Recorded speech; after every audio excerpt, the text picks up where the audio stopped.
Bonjour messieurs, dames, j'espère que vous allez bien. Nous voici sur ma première vidéo sur cette chaîne qui est une chaîne de débat sur le foot en général. Donc pour les passionnés, n'hésitez pas à me rejoindre sur cette chaîne et on pourra débattre ensemble sur ce que vous aimez, ce que vous aimez moins, sur le thème du foot en général. Alors pour cette première vidéo, je voudrais vous parler du Paris Saint-Germain et de la gestion du club. Alors effectivement, le Paris Saint-Germain est un club extrêmement puissant en termes d'argent. Ils ont tellement d'argent qu'ils peuvent réunir beaucoup de grands joueurs.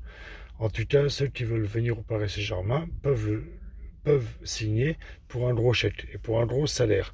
Maintenant, pour gagner la Ligue des Champions, qui est quand même leur objectif premier, l'argent ne suffit pas. Il y a la culture du club qui est extrêmement importante et le Paris Saint-Germain en Europe manque de culture du club. Il y a aussi le fait, et ça c'est un gros frein pour le Paris Saint-Germain, que les joueurs signent d'abord pour un gros chèque avant de signer pour un projet sportif.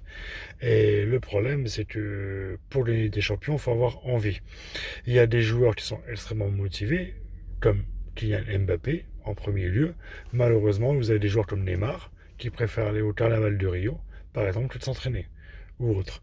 De toute façon, il est riche, il a de l'argent, donc moins jouer au foot et aller au Carnaval de Rio ou autre chose, ça ne lui pose aucun problème.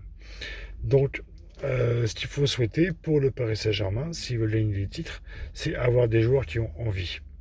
Envie de jouer, envie de s'entraîner, s'investir au maximum. Il n'y a que comme ça que le Paris Saint-Germain arrivera à gagner la Ligue des Champions. L'autre frein, c'est les joueurs dont Paris veut se débarrasser parce qu'ils sont extrêmement bien payés, mais qui ne jouent pas.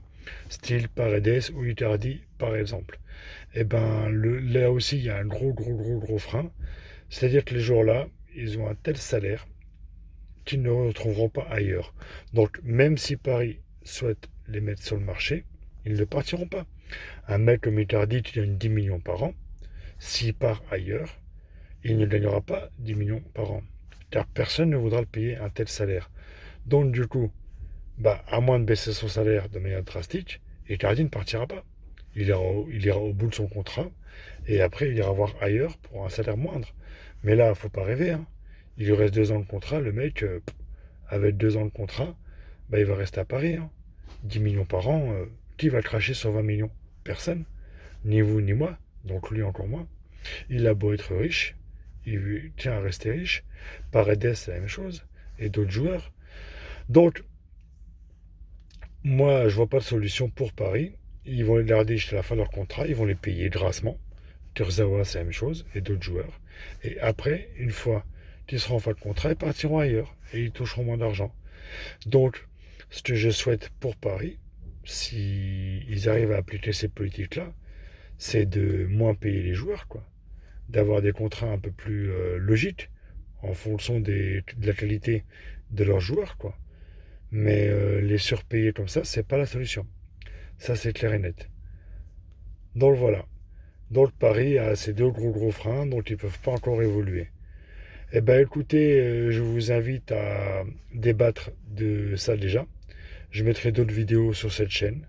Et n'hésitez pas à vous abonner et à mettre un like. Je vous remercie d'avance et bonne journée. Au revoir messieurs dames.